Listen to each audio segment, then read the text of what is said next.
Swastiastu, selamat datang bagi para calon peserta didik baru pada tahun pelajaran 2021-2022 di SMP Negeri 1 Bebandam. Pada hari ini kami dari tim penyaji ada I Gusti Ayu Sri Septiari SE dan Niloh Ani Kusuma Dewi SPDB akan menyajikan materi tentang wawasan Wiyata Mandala. Lanjut, kita bahas dulu arti dan makna dari wawasan Wiyata Mandala. Wawasan Wiyata Mandala di sini terdiri dari 3 kata, ada wawasan, wiyata, dan mandala. Apa itu wawasan? Nah, wawasan dapat diartikan sebagai suatu pandangan atau sikap yang mendalam terhadap suatu hakikat. Wiyata artinya pendidikan dan mandala artinya tempat atau lingkungan. Nah, jadi wawasan Wiyata Mandala dapat diartikan sebagai sikap menghargai dan bertanggung jawab terhadap lingkungan sekolah sebagai tempat menuntut ilmu pengetahuan. Nah, unsur-unsur apa saja yang terdapat dalam Wiyata Mandala? Di sini, unsur-unsur Wiyata Mandala meliputi 1. Sekolah merupakan lingkungan pendidikan. Yang kedua, kepala sekolah mempunyai wewenang dan tanggung jawab penuh atas penyelenggaraan pendidikan dalam lingkungan sekolah. Yang ketiga, antar guru dan orang tua siswa harus saling pengertian dan kerjasama erat untuk mengemban tugas pendidikan. Jadi hubungannya harus yang serasi. Yang keempat, warga sekolah di dalam maupun di luar sekolah harus menjunjung tinggi martabat dan citra guru. Yang kelima, sekolah harus bertumpu pada masyarakat sekitarnya dan mendukung antar warga. Kemudian, sekolah dan fungsinya. Sekolah merupakan tempat penyelenggaraan proses belajar mengajar, menanamkan dan mengembangkan berbagai nilai, ilmu pengetahuan, teknologi, dan keterampilan. Sekolah merupakan lembaga pendidikan formal, tempat berlangsungnya proses belajar mengajar untuk membina dan mengembangkan. Apa yang dikembangkan?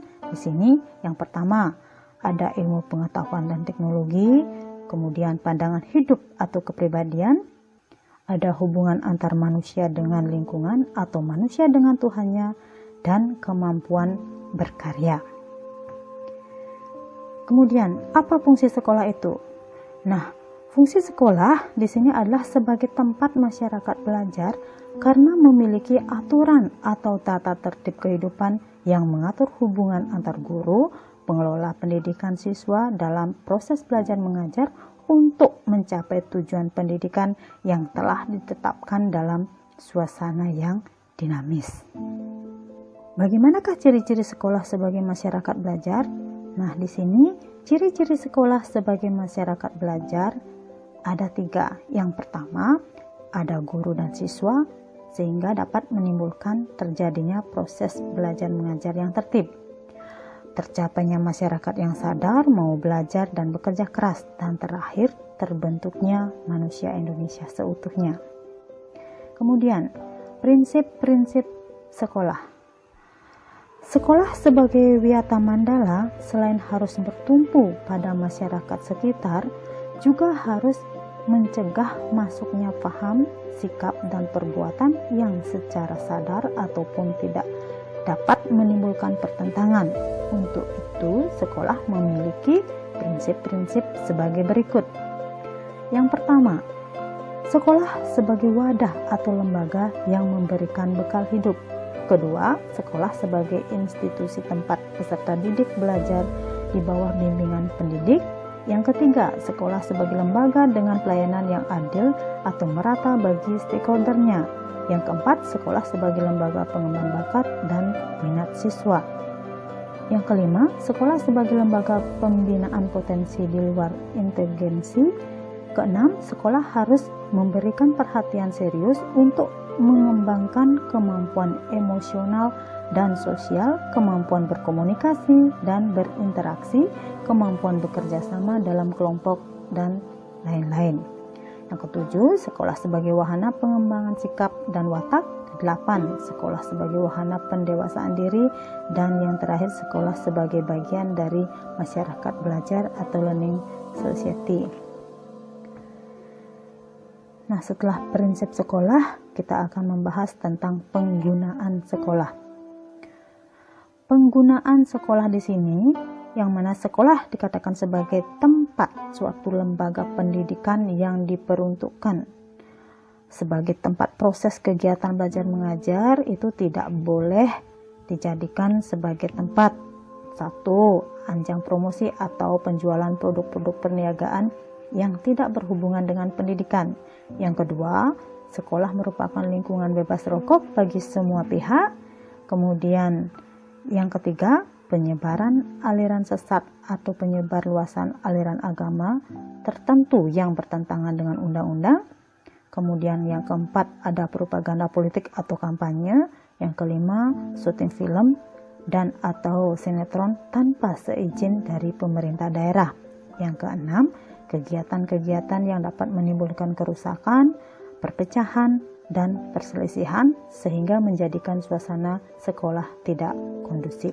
Setelah kita tahu tentang penggunaan sekolah, kita akan lanjutkan dengan penataan Wiyata Mandala dalam upaya ketahanan sekolah. Ketahanan sekolah lebih menitik beratkan pada upaya-upaya yang bersifat preventif. Untuk mewujudkan sekolah sesuai dengan tujuan dan fungsinya, nah di sini perlu dilakukan penataan Wiyata Mandala di sekolah melalui langkah-langkah sebagai berikut. Yang pertama, meningkatkan koordinasi dan konsolidasi sesama warga, baik itu warga sekolah, untuk mendapat pencegahan sedini mungkin adanya kegiatan atau tindakan yang dapat mengganggu proses belajar mengajar. Kemudian melaksanakan tata tertib sekolah secara konsisten dan berkelanjutan, melakukan koordinasi dengan komite sekolah dan pihak keamanan setempat untuk terselenggaranya ketahanan sekolah. Kemudian, mengadakan penyuluhan bagi orang tua dan siswa yang bermasalah, mengadakan penyuluhan dan pembinaan sadar hukum bagi siswa, pembinaan dan pengembangan keimanan, ketakwaan, etika bermoral Pancasila, kepribadian sopan santun, dan berdisiplin. Pengembangan logika para siswa, rajin belajar, gairah menulis, gemar membaca informasi atau penemuan para ahli.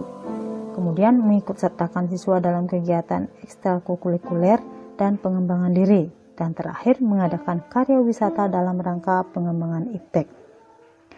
Nah, kita lanjutkan dengan tugas, wewenang, dan tanggung jawab kepala sekolah dalam hal melaksanakan Wiyata Mandala.